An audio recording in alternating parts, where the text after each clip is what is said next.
Sejak 16 tahun silam, sejumlah penculikan dan penyanderaan dilakukan kelompok separatis Abu Sayyaf. Korbannya tidak hanya warga negara asing, tetapi juga warga Filipina. Jurnalis dan pekerja kemanusiaan pun menjadi sasarannya.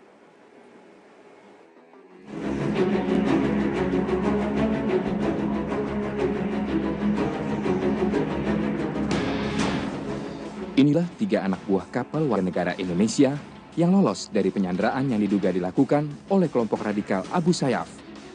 Saat ini, ketiga ABK warga negara Indonesia dan 2 warga negara Myanmar berada di otoritas Malaysia yang berada di kota Tawau untuk dimintai keterangan. Sementara itu, otoritas Malaysia hingga kini masih menyelidiki kasus penculikan dan masih berupaya membebaskan ABK lainnya asal Malaysia. Sebelumnya, kapal tugboat berbendera Malaysia Massive 6 milik perusahaan Highland Shipping dibajak di perairan Ligitan pada Jumat lalu. Pembajakan dilakukan pada pukul 18.15 waktu setempat dan menyandera 9 ABK. Penyanderaan terhadap 10 anak buah kapal asal Indonesia menambah panjang catatan kekerasan yang dilakukan oleh kelompok radikal Abu Sayyaf di Filipina.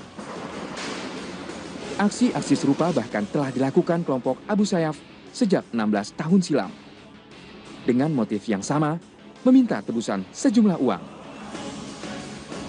Now, if we wanted to create peace in the situation, so let there be no mistrust, no trickery, and make a good deal with anyone. So that the importance there is to protect and save the lives of those people who are involved there. So what we had to do, if we can afford to spend some, let us spend, only to save the life of one. Sasarannya pun dari warga negara asing hingga sesama warga Filipina sendiri. Bahkan tak peduli latar belakang para sandera. Ada pelaut, jurnalis, bahkan para pekerja kemanusiaan International Red Cross mereka sandera pada Januari 2009. Proses ini bisa berbulan-bulan, bisa 2-8 bulan, sampai 9 bulan. Jadi yang paling penting tentunya adalah kesabaran dan strategi yang taktis juga senyap. Saya kira ini perlu juga pemahaman bersama lah dari semua pihak. Kelompok Abu Sayyaf merupakan pecahan dari Moro National Liberation Front MNLF atau Front Nasional Pembebasan Moro. Front Nasional Pembebasan Moro merupakan gerakan perjuangan menentang pemerintah Filipina untuk kemerdekaan. Wilayah yang mereka namakan Bangsa Moro atau Bangsa Mindanao yang mayoritas Muslim.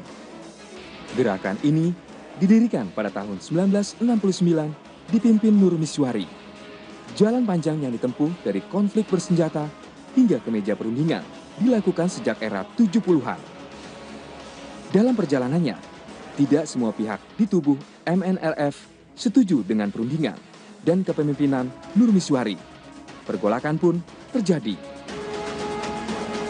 MNLF pecah menjadi Moro Islamic Liberation Front atau MILF pada tahun 1976 dengan dipimpin oleh Hasim Salamat.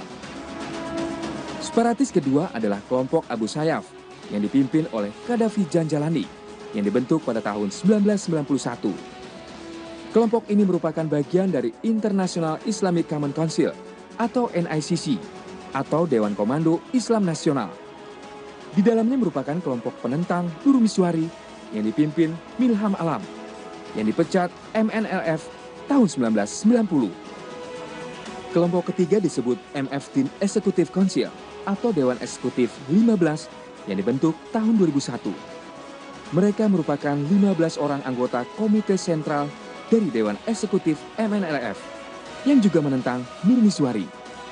Di antara ketiga faksi sempalan MNLF itu, kelompok Abu Sayyaf merupakan yang paling banyak memiliki catatan terkait dengan penyanderaan warga asing maupun warga Filipina sendiri.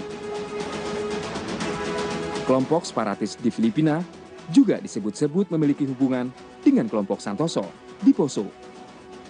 Kepala Operasi Daerah Tinombala, Brigjen Pol Rudi Fahriadi mengatakan, senjata yang digunakan kelompok Santoso dipasok dari Filipina. Kenapa kelompok Santoso terkait dengan Filipina? Karena kita temukan dalam penangkapan, dalam penangkapan kelompok ini beberapa waktu yang lalu, di kelompok ini terdapat senjata-senjata yang memang berasal dari sana. Yang kedua, kita memang melakukan penangkapan orang yang masuk senjata dari sana. Senjata-senjata dari sana kalibernya tidak ada di sini yang digunakan oleh kelompok-kelompok yang lain. Kalibernya besar dan pelurunya kita temukan, senjatanya kita ketemukan. Itu persis sama dengan yang dibuat di sana.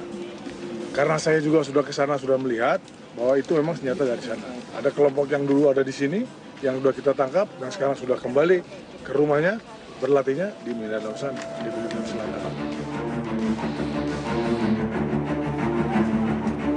Kini upaya penumpasan kelompok bersenjata Abu Sayyaf di Mindanao, Filipina Selatan terus dilakukan. Militer Filipina merazia kendaraan dan warga di jalan hampir di setiap perbatasan kota. Setidaknya ada 4 titik checkpoint pemeriksaan dari tentara Filipina di setiap perbatasan. Pemeriksaan dilakukan terhadap seluruh kendaraan bermotor dan juga penumpang kendaraan untuk membatasi ruang gerak mereka.